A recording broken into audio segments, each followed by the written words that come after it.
All right, guys, welcome back. Welcome back. UFC Perth is right around the corner, and this card is stacked. It's got high stakes, title implications, and a couple of fighters with everything to lose, from veterans making comebacks to rising contenders. Everybody really trying to prove that they belong. Now, let's break down the main card, guys.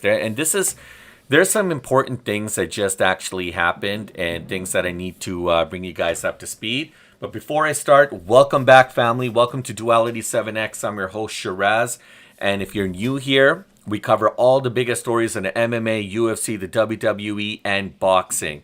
Now, please make sure if this is your first time, please smash the like and subscribe. Stick around for my takes on the UFC Perth card. I think this is going to be great. We've got predictions, we've got odds, and why each of these fights matter. What does it mean in the big picture? What does it mean for UFC down the road? There's a lot of fighters, guys, with a lot on this, with a lot that's riding for these guys, and I want to make sure that I try to cover the nitty gritty because there's some recent events. Some recent breaking news that actually just happened, and I can't wait to share that with you guys. So let's kind of dive into this a little bit here, and let's go through this. Now, obviously, this is our main event. We got Ulberg and Reyes. I think this is going to be great. I mean, Ulberg is on a tear. He's got an 8 straight win streak. This is absolutely crazy, and he's really looking like he's going to be the division's next big thing. Obviously, 7 wins by knockout, 1 win by submission, 6 first round finishes. I think this is going to be a fight that, and hey, this is the reason why it's on the main event.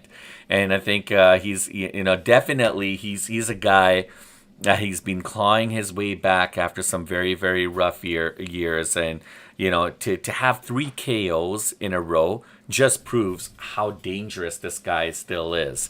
The odds are right now minus 265 for Ulberg. Reyes is at 200 and plus 210. Bookies and most of the scene are kind of leaning more towards Carlos Ulberg here for this one. My take, I think Ulberg has the tools. He's got the composure. He's got the right attitude. He's got that youth edge, folks. But Reyes, I mean, this guy thrives in chaos. I mean, he's a wild card, just out of the woodworks. This guy could just come out with a stunner, and so I wouldn't be surprised. So I expect to be surprised for sure. There's a possibility that he could definitely pull the wool over everybody's eyes here. Now, for Reyes, if he finds that big left hand early, it's pretty much game over, guys. Now, the question's going to come down to, though, is what if Ulberg wins, right? Is he in a title mix? I mean, considering that this guy's on a tear and he's done some incredible things as of late, isn't it worth giving this guy an opportunity now? There's a possibility that could happen. So definitely don't rule that out. And now, if Reyes wins, this could be the comeback story of the year, hands down. And so he's got everything for Reyes. He's got to prove himself. He's got to prove himself today, and I'm sure he's going to do everything that he needs to do to try to make to try to prove to everybody that he still belongs, and he's definitely in the mix. Now, we're talking about Ulberg is ranked number 3 right now in the light heavyweight division. Dominic Reyes is ranked number 7. Look at this, 15-4-0. He's got 10 wins by way of knockout, 2 wins by submission. And let's take a look. Let's take a look at his recent fights here. Wow. So, I mean, let me just I'm going to go round number 1 here. He won against Krylov. That was back earlier this year in April, and that was in the first round. 2 minutes and 24 seconds into the first round. Wow, TKO. And then prior to that, he didn't fight until December of last year, and that was a round 2 TKO against Smith. And then he took on Jacoby that same year in June. and that was also first round stopper as well too. So absolutely, I mean, this guy's got a lot. He's got a lot to prove, and I think. Let's see if he's. I wanted to see if. Okay, yeah, this is the fight that I wanted to. Yeah, okay, here we go. Blachowicz in 2020, and Blachowicz won that one. Prochaska then won in 2021. That was a fight that everybody wanted to see right here. And unfortunately, he came out. It didn't really work for him. And so his last 3 fights have been pretty stellar. I think that's been pretty good for him. And then I just wanted to quickly see Carlos Ulberg here. The man from New Zealand. Let's take a look at his fight history here. So he won against Blachowicz, which was an impressive win. 3rd round. It went to the decision. And then he took on Uzmir. This one too, winning by unanimous decision in the 3rd round. So both of his fights, both of his last 2 fights were unanimous decision, and then he had the first round, 12 seconds, guys, into the first round, TKO. And this is why this guy is so dangerous, right? I mean, he just comes at you, and he's got that big hand. And then he took on Jung as well too in September 23. He won. Puturia. First round against Numrano. And so he obviously, this is a guy you can't mess around with. This guy will rip you apart. So look at this, win, win, win, win. This guy's the real deal. 60% takedown accuracy, 55% striking accuracy. He's definitely. And there was one other stat here that I wanted to share with you guys, and I'm not really seeing it here, but yeah, his takedowns are absolutely impressive, guys. Look at this: 5 takedowns, 2 takedowns landed. So between his takedowns and striking, I think they're pretty even, and I think he's going to try to finish this one early. Now, for Reyes, if this is going to be really important, he's going to have to do everything he can to make sure that he's still in the game and he doesn't lose sight of what's going on. This is going to be really big, guys, and I'm a little worried for Reyes, to be honest, but let's see what happens. And then we got the co-main event. We got Jimmy Crute versus Ivan Erslan. This one is really going to be good too, guys. This one I'm actually a little curious about because there's a lot of... So this is a light heavyweight battle, and Jimmy Crute, he's a home... first of all, he's from Australia. He's going to have all the fans behind him. It's going to be absolutely incredible. People are going to go nuts. They're going to be screaming and chanting his name. 13-4-2 is his record. 5 wins by knockout, 5 wins by way of submission. And let's just take a look at his stats here. So Prashnio, I mean, this was a first round win, 4 minutes and 42 seconds by submission. And then and then prior to, and again, this is all this year, guys. So imagine, this is going to be his 3rd fight this year. And he took on Bellato earlier this year in February, and that was a 3rd round. 5 minutes, it went to the decision, but it was a draw, right? So, I mean, honestly, this was a very even matched fight, and this is why the judges called it like that.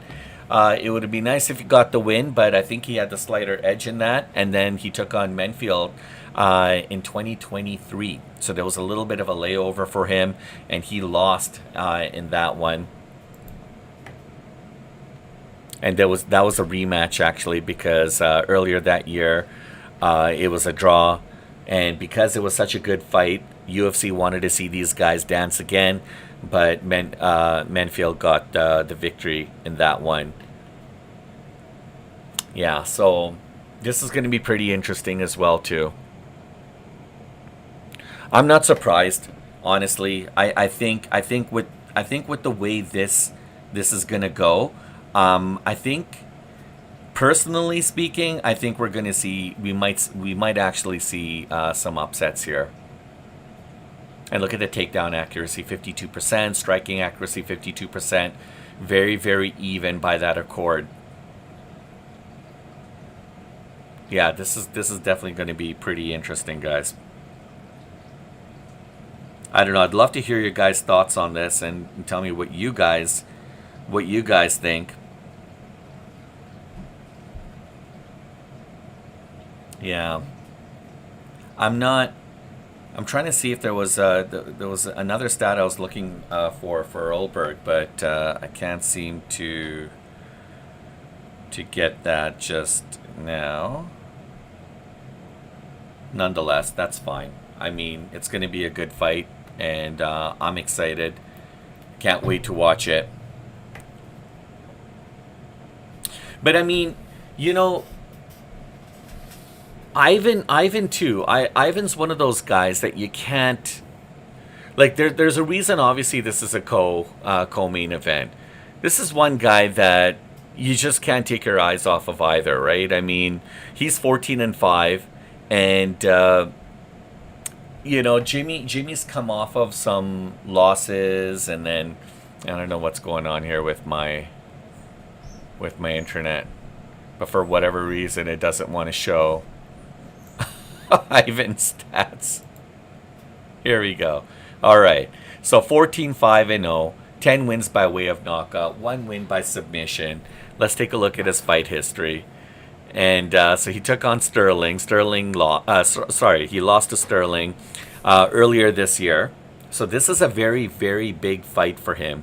He needs to rebound because even prior to that, in September of last year, he took on Kutelba, and he lost that one too, and that was a decision as well. So he's gotta really drum up some skills. I mean, having been 0-2 right now in the UFC, definitely not at the same level as Crute, but fortunately for bettors, Crute is under a -200 favorite, which makes him a must-play here. And so that said, you know that Erslan's camp is really going to be pushing him hard. He's going to have to really dig down. I want to take a look at his... do we have, like, I mean, aside from knowing where he's from Croatia, what are his stats? So his takedown accuracy is only 20%. His striking's at 44%. Yeah, this is going to be really interesting, guys, because I know he's going to have to come out really, really strong. And for Crute, like, you know, he's had some struggles as well too, right? And he really wants to show that, you know, he belongs here. I think Crute, honestly, is the better grappler, if you ask me. And I think, I don't know, if it'd be interesting if the man from Croatia if he can, well, I don't know, with 20% takedown, I mean, that's not really that impressive. But if he can get the takedown early and go for the ground and pound, that could probably weaken Crute a little bit. And it'll be interesting to see what happens in the latter rounds if they get there, right? I think Crute is the better grappler. I think if he finds a way to wrestle Erslan and, you know, kind of tire him out a little bit, I think that could be the play for him. And I think it'll be interesting to see. I mean, Erslan has struggled to defend takedowns, clearly, looking at the stats. Getting taken down 3 times in each of his 2 UFC losses to date is not a good stat. I mean, yeah, if Crute if he can use his wrestling like he did in his last fight against Pacino, I mean, he looked good doing it as well too. I think there's a possibility he might get the upper hand in this one. Yeah, so I mean, let's see what happens. I mean, right now the bets, the way it's looking, it's I don't know. I'm thinking -185 for Jimmy Crute, and yeah. Yeah, I don't know. For me personally, I think I'm gonna go for Crute on this one. This is just my opinion. I think he's got this one. All right. We got Jack Jenkins versus Ramon Tavares. This is also going to be really interesting. Both of these guys are serious contenders. I like these guys a lot. This is a featherweight bout, and so I think if you take a look at his stats, 13-4-0, 6 wins by way of knockout, 3 wins by submission, and 3 first-round finishes too. That's pretty impressive. Let's take a look at his history here.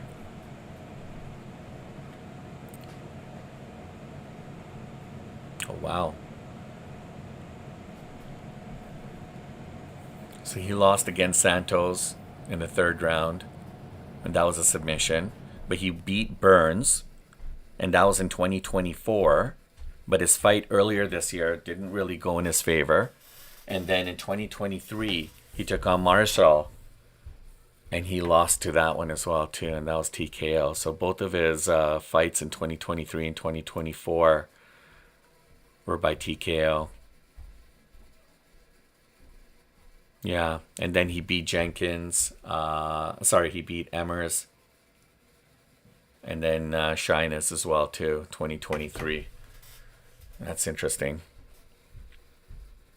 64% takedown accuracy, 61% striking accuracy. I think this is going to be good. And that's good. That's a well-rounded fighter. Just take a look at his opponent, Ramon Tavares.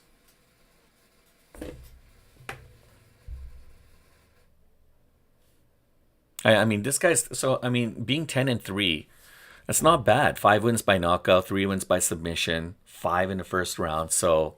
let's take a look at his fight history.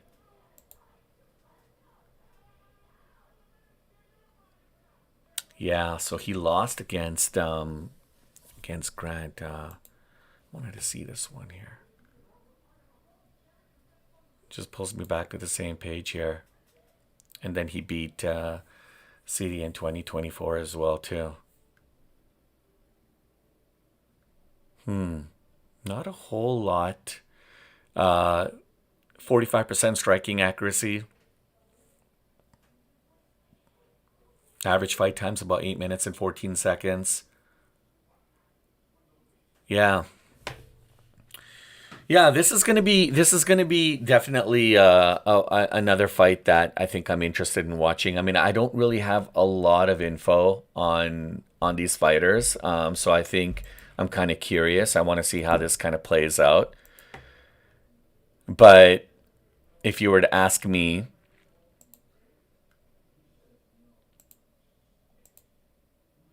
what's going on here, guys? I'm gonna lean a little bit now. Yeah, Tavares is from the U.S. I think I'm gonna lean a little bit more towards Jenkins on this one. I'm gonna give him kind of like the upper hand. That's going to be an interesting one for sure. All right. And then we got Jake Matthews, also from Australia. This is a fight that I really want to watch. He's taking on Neil Magny. And Neil Magny from the US. Neil's 30-13, by the way, and Jake is actually 22-7.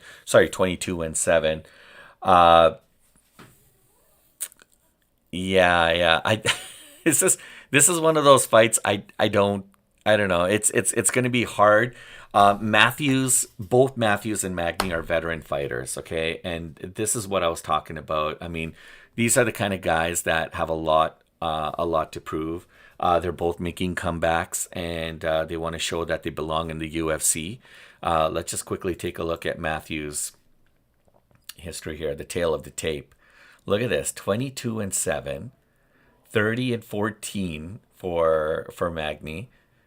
Right, Magny's got some height. He's 6'3", and then as opposed to 5'11" for Matthews. And look at the reach too. I wonder how much of that is gonna play into this. So if you take a look at Matthews' history here, look at this: 6 wins by knockout, 8 wins by submission, and in 4 first round finishes as well too. That's pretty impressive. And his last 3 fights, not too bad. Both of his fights this year, and this is his third fight this year, by the way, were pretty good. He stopped Chokani in the first round by submission, and he took on Prado. A lot of people are talking about this fight, and I think there was a lot of people that were actually leaning towards Prado to beat Matthews in this one. This was earlier in February, and he won a decision, unanimous decision against Prado. But then he lost against Rowe last year. He lost against Morales in 2023. He took on Flowers earlier that year as well, too, in the summer, which he won. So, yeah, 42% takedown accuracy, 44% striking accuracy.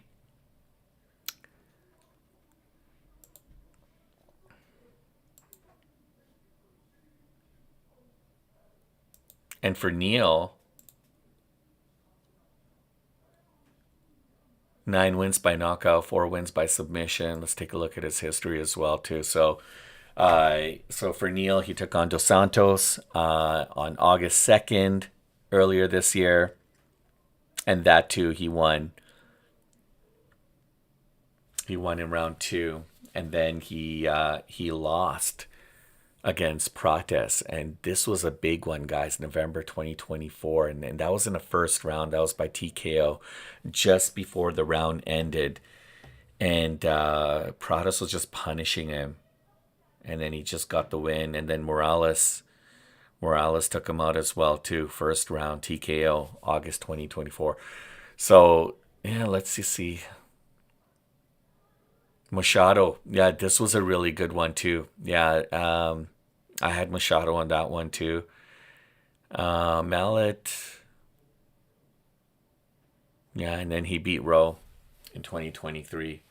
So, yeah, veteran fighters, 39% takedown accuracy, 47% striking accuracy. This is also going to be one of those kind of like you never know what's going to happen. If I were to say, now understanding that both of these guys are very savvy veterans, they're known to both extend their fights with a lot of grappling, a lot of clinch work. I think I'm going to give Matthews a little bit of, well, let's see. I just want to kind of go back here. I just want to see his 39%. His striking is 47%. And Matthews, I think we had him at 44%. These guys are very, very evenly matched. Yeah, I mean, both of these fighters are durable. They aren't known finishers, but Matthews has gone the distance. Yeah. Not sure why it's just kind of spinning like that. There we go. I think you have to click on it. He has gone the distance in 3 of his last 4 fights, right? So, I mean, while Magny himself has gone over 2.5 rounds in 3 of his last 6 fights, both of these guys are pretty evenly matched. So, yeah, it's really going to come down to who's a better finisher. I expect this one to go the distance as well, too. And I think for Matthews, possibly to get the edge over Neil on this one. I think he's going to get the win. But the over is the best bet in this fight, to be honest. So, yeah. So for this one, over 2.5 rounds, minus 140. That's the way I look at it, guys. Okay. I'm going to cover one more here. And then, so let's talk about this. We've got Tom Nolan versus Charlie Campbell. A lot of folks are actually talking about this one as well, too. And I have some notes that I actually made on this. Yeah. I mean, so let's take a look at this. I mean, this is a lightweight bout. I mean, here he is. He's got 9-1-0. And 5 wins by knockout, 4 first-round finishes. Pretty impressive. And he's fighting out of Brisbane, Queensland, Australia. So he's definitely going to get the crowd behind him. The interesting thing about Tom is he's going for his 4th straight win. And it's quite possible. Let's take a look. Look at this. He took on Borishev, took on Reyes. Wow. Third round, unanimous decision over Reyes. Questionable, right? Could have gone really either way. The judges had it in Nolan's favor, though. And then, yeah, look at this. He took out Nolan. First round TKO. So both of his last fights have been unanimous decision.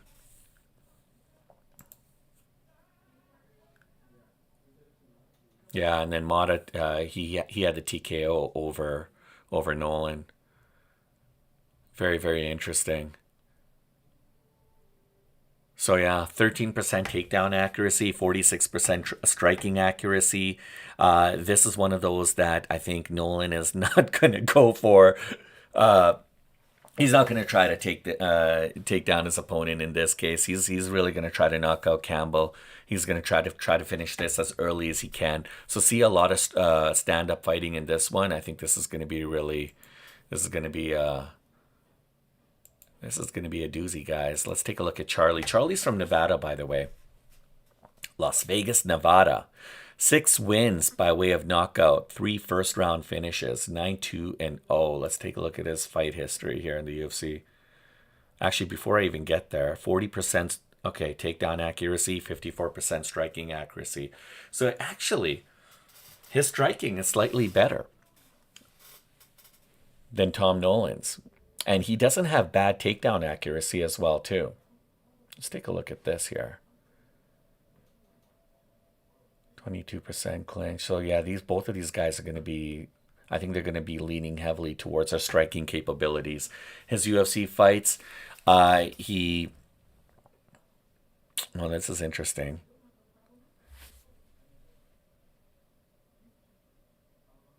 Yeah.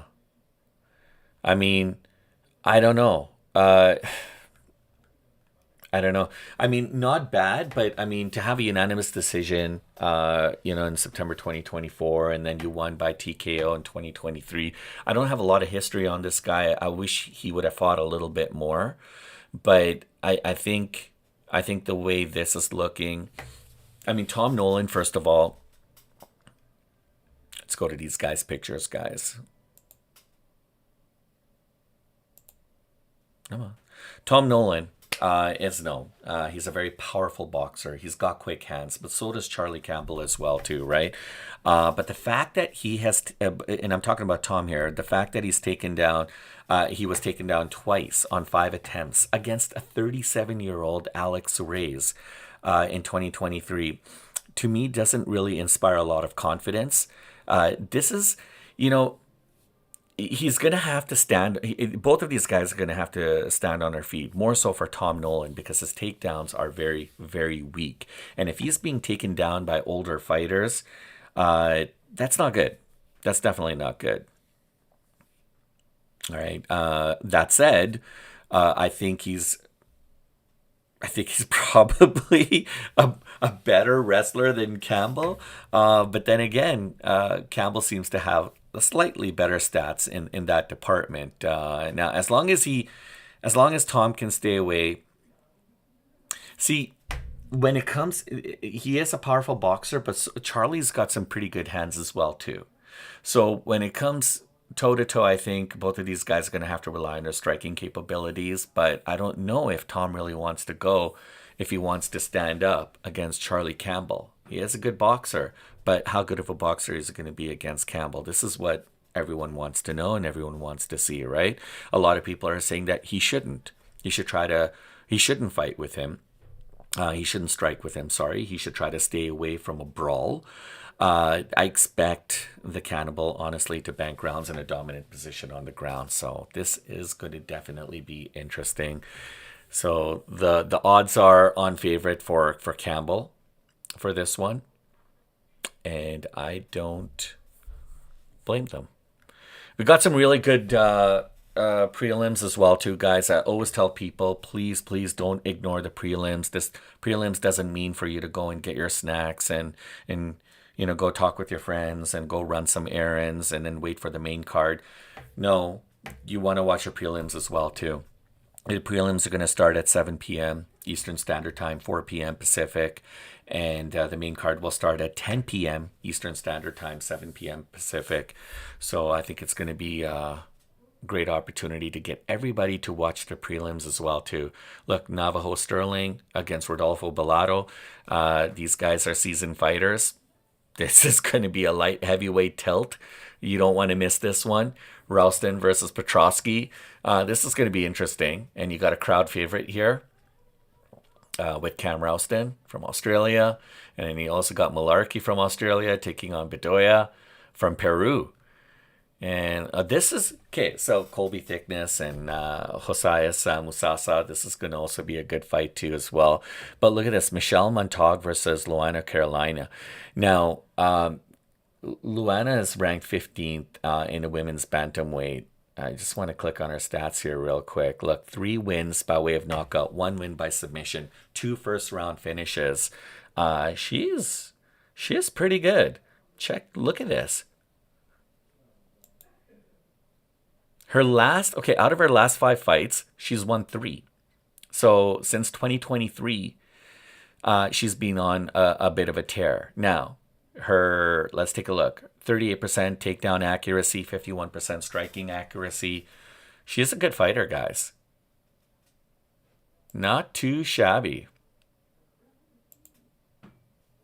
And she's from Brazil. Let's take a look at Michelle. But then again, Michelle, 6-win fight streak, 6 wins by submission, 3 first-round finishes. So you know she's going to go right for the body. She's going to try to do early takedowns, and she's going to try to finish this one off. She's known as the Wild One. Let's see why. Doesn't want to tell me. Yeah, well, I think perhaps maybe in this one, Montag gets the upper hand. Yeah, I think this is one that you don't want to miss either. We got a heavyweight bout here. Elisha Ellison from the U.S. going to take on a local fan favorite from Australia, Brando Pericic. This one's going to be good too. I just want to see, 4 wins by way of knockout, 1 win by submission, 5 first-round finishes. This guy's a monster. I'm talking about Eliason. And for whatever reason, I can't see any of his stats. Yeah. This guy's an animal, man. The Snack Panther is what he goes by. Let's take a look at Brando. 3 wins by way of knockout, 1 win by submission. First 4-round finishes. Yeah, something's wrong with the website. That's fine. Wow. Yeah, this one's going to be good too.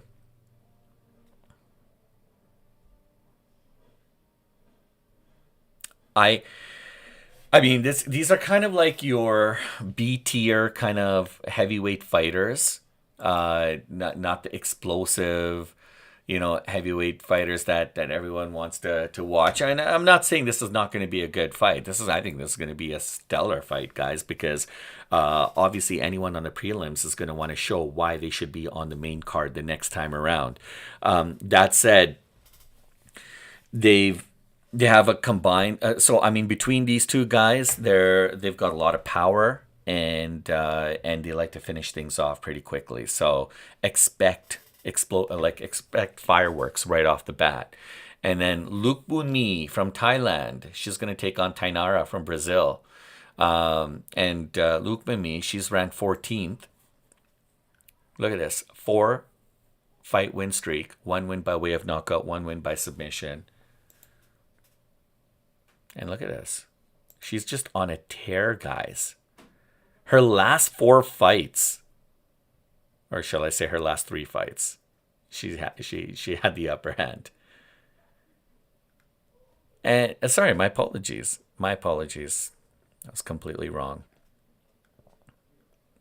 Yeah, her last 4 fights. So this could be our fifth win in a row. Yeah, there was some good odds apparently on her as well too when I was taking a look on the money line. I'm just trying to see if I could pull that up here. I think a lot of people are actually talking about this fight as well too. My thing keeps blowing up here. Yeah. So sorry yeah. So I mean, she hasn't really faced a lot of dedicated wrestlers apparently, but she does in the UFC, that is, right? But I mean, and she was dominated apparently against when she took on Lupita Godinez, and but yeah, so I think a lot of people are actually swinging their vote more in favor of Alexa Tenera. The odds are for her to get this win. And she is the stronger, I guess, in their weight class. And apparently she's very crafty at her ground game. So, I mean, that's going to definitely limit Loma's ability in that department. So, I mean, let's see. And Loma is coming in a little bit. I mean, these are straw weight bout, right? So let's just take a look here. Look at this, 10-3-0, 12-1-0. This is going to be a good fight. Somebody's going to come out. There can only be one winner. I mean, they're talking about Tenera's size. To me, it seems like they're about the same size. Tenera does have a longer reach though. So that definitely plays into a lot of things as well too. And it's important to know these things. Just kind of going back to Michelle Montag versus Luana Carolina. This one is also going to be a little bit interesting as well too. And I know, like, I mean, she obviously, we know with her finishes, she's gonna want to take down Carolina as quick as she can. Look at this, 6-0-0 against 11-4-0. Now Carolina does have a little bit more size on her. Yeah, so this one's going to be interesting, right? I mean, Carolina's probably going to want to try to fight. She'll probably want to do this upright and want to maybe see if she can try to keep Michelle on her feet as opposed to going on the ground, because I don't think that's going to be good for Carolina. With Michelle's recent, with her abilities on the ground, I don't think I'd want to take that fight to the ground, definitely. And yeah, I mean, apparently for Carolina, she had one takedown in her last 7 fights. Not that great. And Montag is known for brawling her way to the ground, right? So that's going to be interesting. She's going to try to close off that pocket, and she's going to box Carolina in, and then she's just going to go for the takedown. Yeah, this is going to be really interesting. The odds are a favorite for Montag on this one as well too. And then I think we were also talking about Cam Ralston versus Petrosky. This is going to be interesting too. Yeah, the odds are favorite for Ralston. He does have significant height and reach apparently compared to Petrosky. So let's take a look. Yeah, I mean, I don't know. I think their weight is pretty even.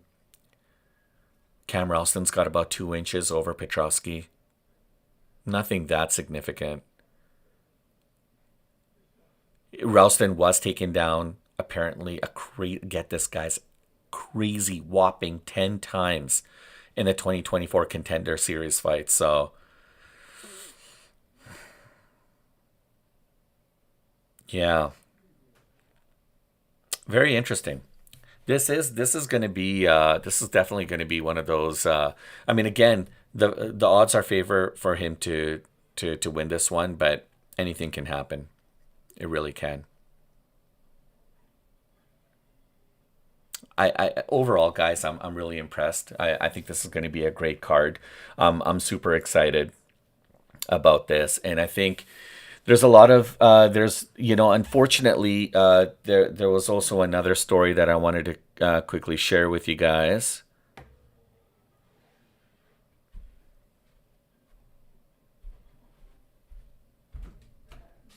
Well, let's take a look here.